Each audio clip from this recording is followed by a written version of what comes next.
After about a month of slow traveling in Mexico City, I had one clear, irrefutable conclusion. This city is one of the absolute best food destinations in the world. Zero argument, zero apology. I was lucky enough to do a walking food tour of the historic center, and it was the single best orientation to Mexico City's food culture. It's like 13 different tastings, 5 hours, a full belly, and a very happy soul.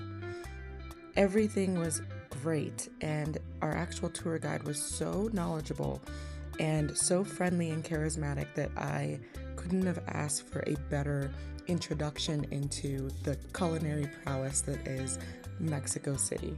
For a first trip, I was incredibly grateful. Not only did we get to try food, but we learned so much about the history of not only Mexico City as a city, but also Mexico in general. I would highly recommend booking through Sabores Mexico because they were fantastic. Now, Mercado de San Juan is where foodies go to lose track of time. You get fresh seafood, and you also get some exotic meats, including lion, ostrich, and crocodile. It was quite the experience. Now, another great experience that I had was actually exploring Chapultepec Castle, which is actually located inside the Bosque de Chapultepec, which is bordering the Condesa neighborhood. It sits about 1.1 miles away from Condesa, and it's a great just national museum of history, and you can get an amazing view if you go up to the top. There is also a really cool market that I was able to walk through and buy a lot of different trinkets and some street food. For my solo birthday trip, one of the things I definitely wanted to do and knock off my list was going to Pujol. This restaurant is Chef Enrico Olvera's 2 Michelin star flagship in Palenque, and it is the kind of meal that you really plan a trip around, and I did just that. I wanted to make sure that I had the mole madre dish, which really was the centerpiece, and I, of course, naturally dressed to the nines to make sure that I looked good and felt good for that amazing birthday dinner. Now, naturally, you can't skip out on dessert, and I definitely went to El Moro, which has been operating since 1935. This is a must-try in Mexico City, and of course, I had to let some of the street art try it too. And of course, I had to go to La Casa de Toño to have the best pozole that I've ever had in my life. Mexico City just does not disappoint when it comes to food. And speaking of food, Contramar, the best seafood that I've had in quite some time. Definitely famous for their tostadas with the tuna. However, everything that I had on this menu was so good. I'm actually not a dessert person at all, but I was with a friend on this day and we had to try the fig pie, and it actually was delicious.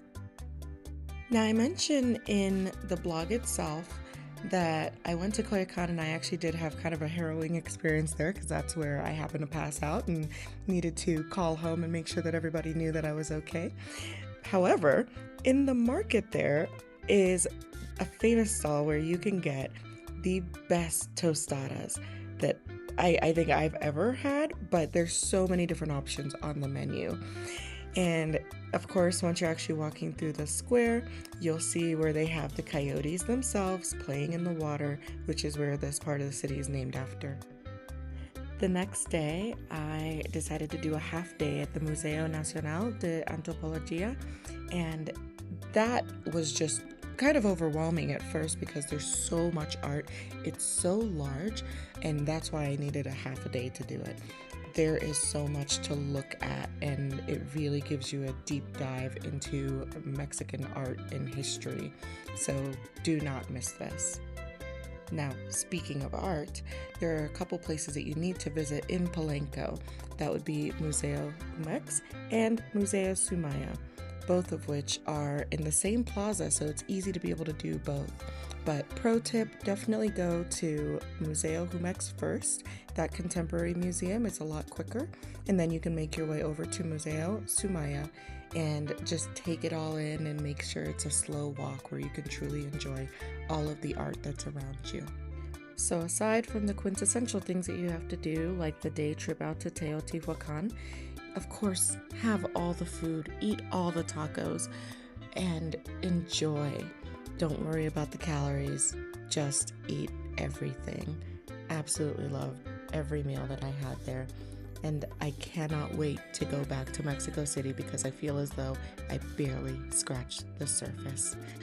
Now, be sure to check out the blog at comfortscompass.com and, of course, subscribe to my channel for more vlogs on my travels.